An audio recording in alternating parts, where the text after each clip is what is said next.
Whoa, what up? There's a hurricane about to make landfall a little to the west of us.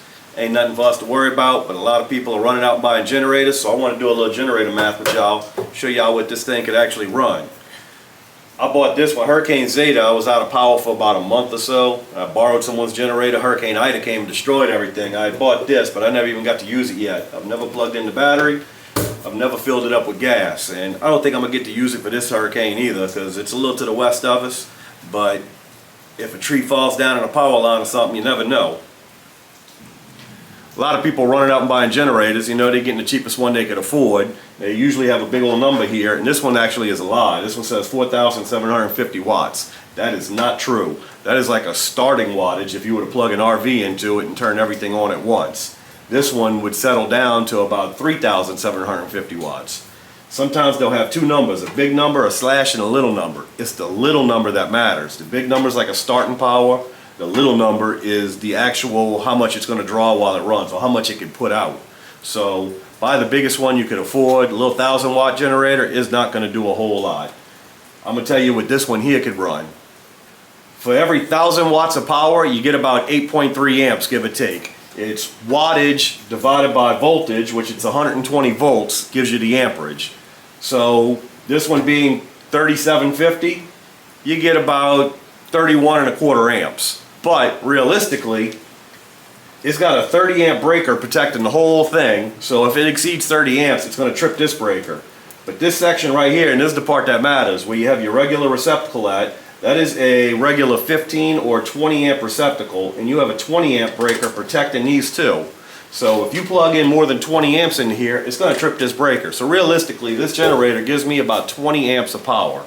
Now, they do have a plug I can plug into here, and it comes out with multiple places to plug in. So I can get so many amps out of this one and so many amps out of this one without exceeding 20 amps before I trip it. Or they even make plugs here. This is for the RV. If you plug an RV in, but they do make a plug that will come out of there with multiple 15 amp receptacles to plug into. And then you could add them all up and you could truly get 30 amps out of here before it trips. 30 amps is more than you're going to need. I'm going to go inside and I'm going to show you what I would run in an emergency. I'd run a plug out of here. I don't have the plug for this. I'm going to get one where I can come out of there and I can split the power between two different plugs.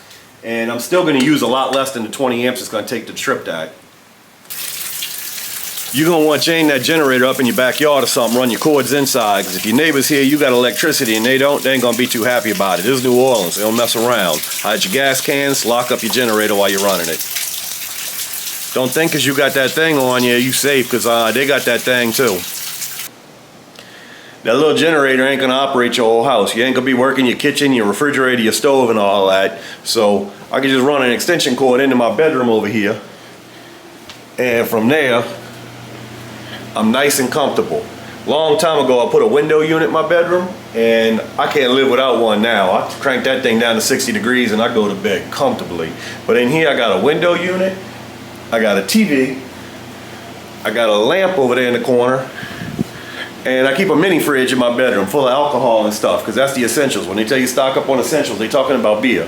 So if I run an extension cord into my room, I can run the window unit, close my door and be nice and cool in here, run my TV, my fridge, and that lamp. That is all I need. My bathroom over there, everything good. I could plug my phone in, charge my phone, whatever I want. I could also run another extension cord into my living room where I have the router for my internet. And as long as that thing has power, I have internet, I can run the TV in my room off of it, watch the news, watch Netflix, whatever I need, keep up with everything with the internet right there. Also got another fridge in my living room because you gotta have beer close by when you're sitting there watching TV.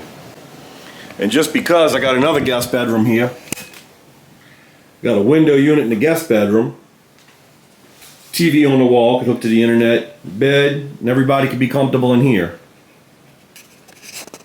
So all in, the window unit uses about 7.8 amps. There's a little label on there. You can read the label with the voltage and all that stuff on it. The window unit uses about 7.8. My TV uses like 1.5 amps. The Starlink router for my internet uses 2 amps. My fridge uses 1.2 amps. So I'm using 12 amps just to power up my room. I got plenty of left over. I could power up my bedroom and the guest bedroom with that one generator. I got Starlink internet now, so it's not a problem. But back in the day when Hurricane Zeta knocked down every pole on my street, and even though I had the cable was laying on the ground, my internet still worked. So I plugged my router in, and even though I didn't have any power in the house, I still had internet running into my house with the cable. So if the poles snap on your street, check the router. Even though it's laying on the ground, you might still have cable internet. But I have satellite now, so I can plug in my Starlink and that'll work my internet. Anyway, I'm gonna be the weatherman for a second. When they talk about a hurricane coming, it's gonna hit here. We are here. We're not here. We are here. We're on the bad side. All the wind, it's spinning like this, and all the wind is pushing the water up, and the wind is stronger on this side.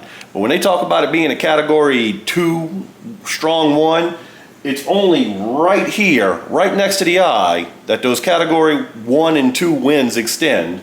As you get further away, the winds get weaker and weaker and weaker. It's not a category 2 storm way over here. It's a category 2 storm right there. So when this hits here, it's not a problem over here. The water coming in might be a problem. We might get 20-mile-per-hour winds. That's just a regular storm. This is not a problem. Quit freaking out.